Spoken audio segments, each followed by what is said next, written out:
Alors, on va continuer avec vous, Mamadou Yaya Baldé. Les médias dotés d'un code de bonne conduite, évidemment, qu'est-ce qu'on peut en savoir? En période de manifestation, bien sûr. Oui, plus précisément. Alors, on apprend que le comité de suivi du code de bonne conduite des journalistes et des forces de défense et de sécurité en période de manifestation sociopolitique en Guinée a tenu une conférence de presse ce jeudi 10 août 2023. Alors, ces acteurs composés de l'Alliance des médias pour les droits humains, la haute autorité de la communication, AC, le syndicat de la presse professionnelle de Guinée, SPPG, les associations de presse, les forces de défense et de sécurité ont présenté un code donc de bonne conduite. Alors l'élaboration de ce code va désormais permettre aux journalistes et aux agents des forces de défense et de sécurité de se soumettre aux normes et principes de bonne collaboration contenus dans ce présent code. Alors ce code dit quoi? Je cite. Alors ce code composé de 8 pages coûte 25 000 francs guinéens exemplaire. Il comporte 4 parties fondamentales et il est destiné à une large utilisation. Alors le droit et devoir des journalistes pendant les manifestations sociopolitiques sont beaucoup plus détaillés dans ce code, a fait entendre le président de l'Alliance des médias pour les droits humains. Alors selon le secrétaire général justement du SPPG, ce code n'a pas été imposé aux journalistes. Bien. Je sais pas s'il est Effectivement, nous l'avons en ligne. Merci de nous avoir planté le décor, Mamadou Yaya Baldé. C'est camarade Sekou Jamal Pendessa en direct d'Amirador. Bonjour camarade. Bonjour camarade, salut. Salut camarade Sekou Jamal Pendessa, secrétaire général donc du SPPG. Oui, Talibé, pour la première question. Oui, monsieur Pendessa, pourquoi avoir pensé à un code de bonne conduite des médias en période de manifestation sociopolitique? Vous savez, les journalistes sont souvent victimes d'agressions pendant les manifestations politiques. Vous n'êtes pas sans savoir que l'année dernière, le SPPG a publié un rapport dans lequel nous avons relevé beaucoup de cas de ce genre ici à Conakry, à l'intérieur du pays. Donc, c'est dans ce sens que l'Alliance des médias pour les droits de l'homme a pensé à initier un tel projet qui a été financé par l'ambassade de Suisse basée en Côte d'Ivoire qui gère la Guinée et le Burkina ainsi que la Côte d'Ivoire.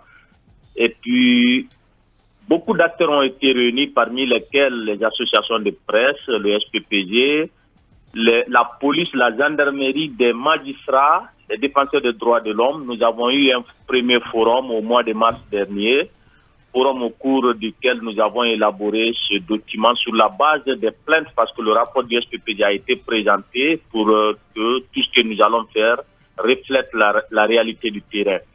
C'est pourquoi, comme le disait tout à l'heure Yaya, j'ai dit hier que le code n'a pas été imposé aux journalistes, parce que c'est sur la base de leurs plaintes que nous avons élaboré le document. Donc, il faut dire que désormais, c'est une sorte de pacte signé entre les forces de l'ordre par le canal de leur hiérarchie de la police et de la gendarmerie, et les journalistes, pour dire que chacun devra connaître ses limites sur le terrain. Chacun doit respecter le contenu de ce document pour éviter les accrochages qui surviennent malheureusement à tout moment. Bien, Yara Girassi a une question pour vous. Oui. C'est vrai, camarade, vous l'aviez dit, vous n'imposez pas ce code aux journalistes, mais comment allez-vous faire pour permettre aux journalistes justement de se l'approprier, puisque c'est un outil leur permettant de se mettre à l'abri lors des manifestations, mais également un outil leur permettant d'avoir une collaboration franche entre eux et les services de sécurité? Oui, c'est très important. Hier, déjà, nous avons procédé à la distribution de quelques exemplaires dans la salle. Tous les journalistes qui étaient hier à la maison de la presse ont eu. Mais il y a des lots qui ont été aussi donnés aux associations de presse, un grand lot aux syndicats qui gèrent directement les journalistes. Mais nous n'allons pas nous limiter à ça. Nous sommes en train de préparer. La version électronique est déjà disponible, c'est juste une question de temps. Nous allons mettre la version électronique dans les différentes plateformes du syndicat et beaucoup d'autres plateformes de journalistes ici et à l'intérieur du pays. Comme ça, ceux qui n'ont pas eu la chance d'avoir une copie pourront utiliser la version électronique. D'ailleurs, c'est plus facile. Même vous êtes sur le terrain, vous pouvez regarder votre téléphone pour lire rapidement. Ça ne prend pas du temps. En 15 minutes, vous pouvez lire ce code 2 fois. En tout cas, pour ce qui concerne la partie là où il y a les règles qui doivent régir désormais nos rapports sur le terrain. Bien. Mamadou Yaya Baldé, une autre question. Bien, alors, monsieur le secrétaire général, est-ce que ce code a un caractère contraignant et, autrement dit, est-ce que sa violation par l'une des parties prenantes pourrait impliquer des poursuites? Bon, vous savez, difficile de dire que le code a un caractère contraignant à partir du moment que ce n'est pas une loi votée à l'Assemblée nationale, mais moralement, lorsque, d'ailleurs, en droit, il y a un principe qui le dit, lorsque 2 parties se retrouvent pour conclure quelque chose, le document a une force de loi. Maintenant, est-ce qu'on peut aller jusqu'à poursuivre quelqu'un sur la base de ce qu'il faisait en termes de violation du contenu du document?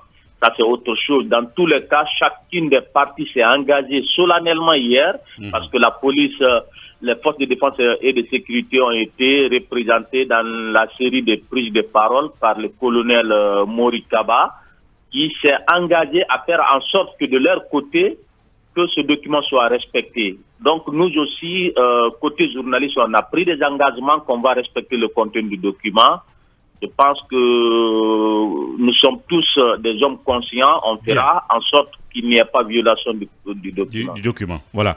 Merci Sekou Jamal Pendessa pour cet éclairage et cette intervention. Évidemment, nous suivrons ça de près et la meilleure façon justement d'évaluer tout ça, ce sera à l'occasion d'éventuelles manifestations sur le terrain de part et d'autre. Merci et félicitations pour cette performance et à très bientôt. Merci. Merci beaucoup. Voilà. Mirador continue dans quelques instants.